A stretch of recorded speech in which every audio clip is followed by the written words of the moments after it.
अगर आपको विज्ञान की कक्षा में अब तक के सबसे रोमांचक दिन के बारे में सोचना पड़े तो वो कौन सा दिन होगा? पिछले वर्षों के बारे में सोचें तो हमारे पास कुछ दिन हैं।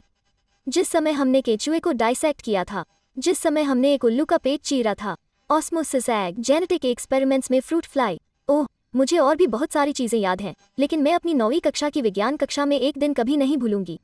मेरे शिक्षक तालाब का पानी लाए और मैंने माइक्रोस्कोप स्लाइड पर तालाब के पानी की एक बूंद डाली और अब तक की सबसे आश्चर्यजनक चीज़ देखी। मैंने देखा एक अमीबा।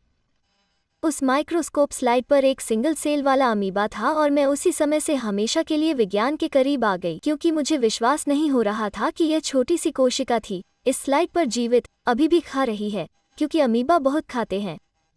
यह कल्पना करना बहुत अद्भुत है कि हर इंसान असल में अरबों कोशिकाओं से बना है, बेशक अमीबा कोशिकाओं से नहीं बल्कि पशु कोशिकाओं से, अरबों पशु कोशिकाएं से, है न अद्भुत? ये असल में आपको मॉडर्न सेल थ्योरी की कुछ अद्भुत बातों के बारे में बताती है।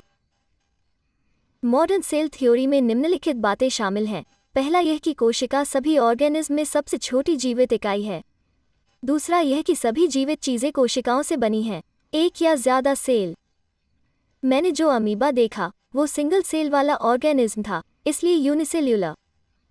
इंसानों में बहुत सारे सेल होते हैं, इसलिए मल्टीसेल्यूलर। और तीसरा, सभी कोशिकाएं पहले से मौजूद अन्य कोशिकाओं से आती हैं। कोशिकाओं के अंदर उनकी अपनी छोटी सी दुनिया होती है। वे जेनेटिक इन्फॉर्मेशन ले जाते हैं, वे डिवाइड कर सकते हैं। कई के पास ऐसे फंक्शन और प्रोसेस होती हैं जिनका उनके अंग, उनके अंदर के स्ट्रक्चर देखभाल कर सकते हैं। हम कोशिकाओं को दो मुख्य ग्रुप में बांट सकते हैं। एक कोशिका के रूप में आप या तो प्रोकैरियोट या यूकैरियोट हैं। बैक्टीरिया और आर्किया प्रोकैरियोट्स हैं। बाकी सब कुछ, पौधे, जानवर, फंगाई, प्रोटिस्ट, यूकैरियोट्स हैं।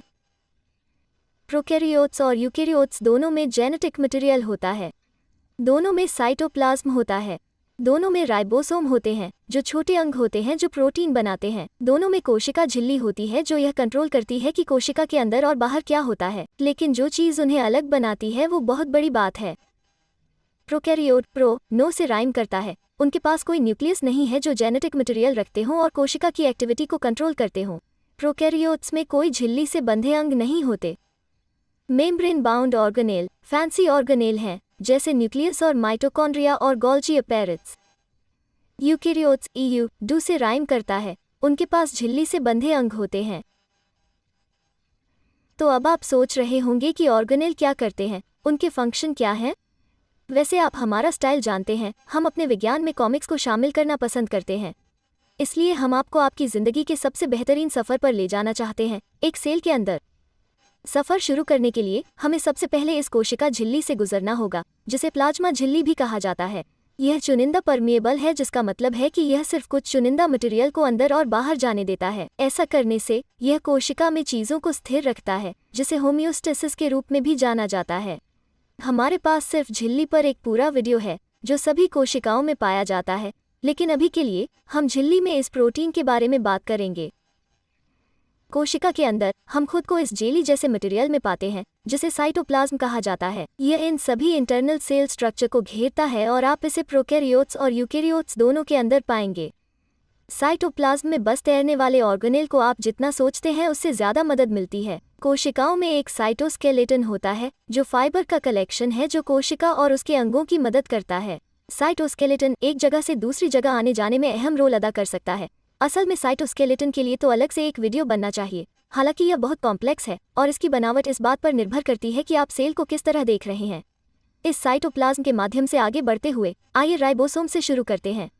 वे झिल्ली से बंधे हुए अंग नहीं हैं और वे प्रोकैरियोट्स और यूकैरियोट्स दोनों में मौजूद होते हैं और वे प्रोटीन बनाते हैं, जो असल में बेहद ज़रूरी है क्योंकि इसमें बहुत ज़्यादा जेनेटिक मटेरियल होता है, यानी प्रोटीन के लिए डीएनए कोड।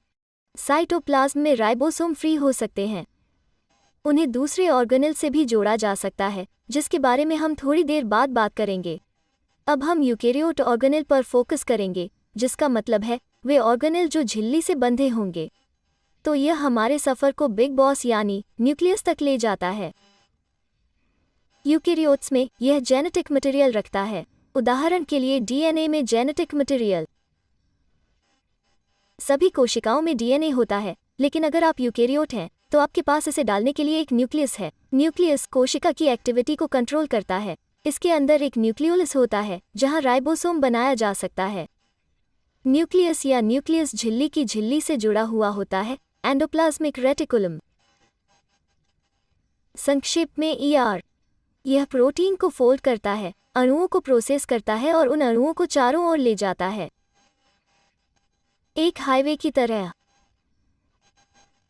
रफ ईआर भी होता है जिसमें राइबोसोम लगे होते हैं, जिससे यह, जैसा कि आप कल्पना कर सकते हैं, रफ बनता है। स्मूथ ईआर भी होता है जिसमें राइबोसोम नहीं लगे होते।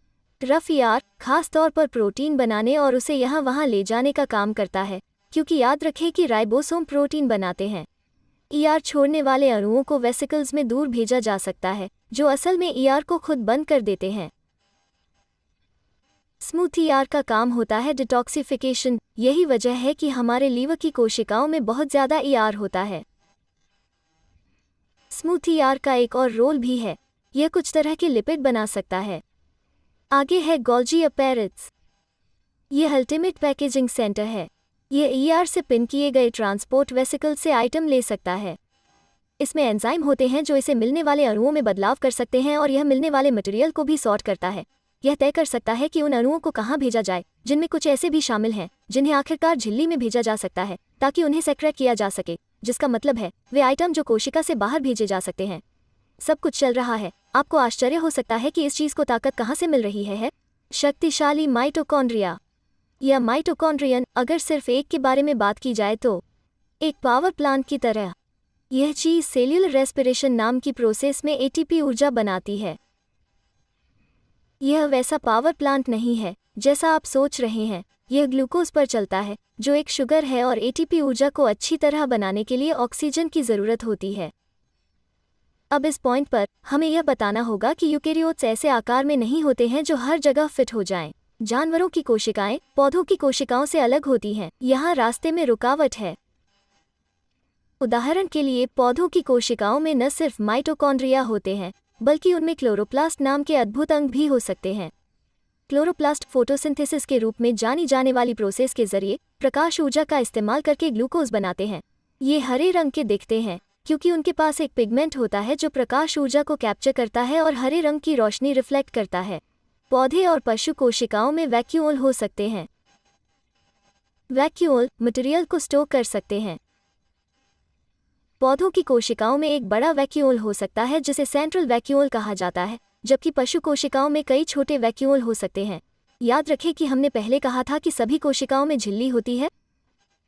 पौधों की कोशिकाओं में अलग से एक सेल वॉल होती है, जो एक ऐसी परत होती है जो ज़्यादा सुरक्षा और आकार बनाए रखने में मदद करती है। पशु कोशिकाएं ऐसा नहीं करती हैं। तो अब हम इस पशु कोशिका से कैसे बाहर निकलें? ठीक है, हम प्रोटीन की तरह बाहर निकल सकते हैं। तो अगर हम एक प्रोटीन होते तो हम सिर्फ डीएनए के निर्देशों की वजह से बनते, और याद रखें कि यूकेरियोट्स में डीएनए न्यूक्लियस में पाया जाता है। हम एक राइबोसोम द्वारा बनाए जाएंगे। राइबोसोम को रफ ईआर से जोड़ा जा सकता है। रफ ईआर हमें सॉर्टिंग के लिए गोल्जी अपैरेट्स में भेजने के लिए एक वेसिकल देगा, और अगर हमें सेक्रेट करने के लिए टैग किया जाता है तो हमें गोल्जी से झिल्ली तक एक वेसिकल के जरिए भेज दिया जाता है और हम बाहर निकल जाते हैं। बस इस बात का ध्यान रखें कि हमारे तेज सफ़र में अलग अलग तरह की यूकेरियोट कोशिकाओं में अभी भी बहुत सारे अद्भुत अंग पाए जाते हैं। इनके बारे में ज़्यादा जानना हो तो गूगल पर सफ़र जारी रखें। अमीबा सिस्टर्स के लिए बस इतना ही, और आपको याद दिलाते चले कि आपको यूं ही जिज्ञासु बने रहना चाहिए।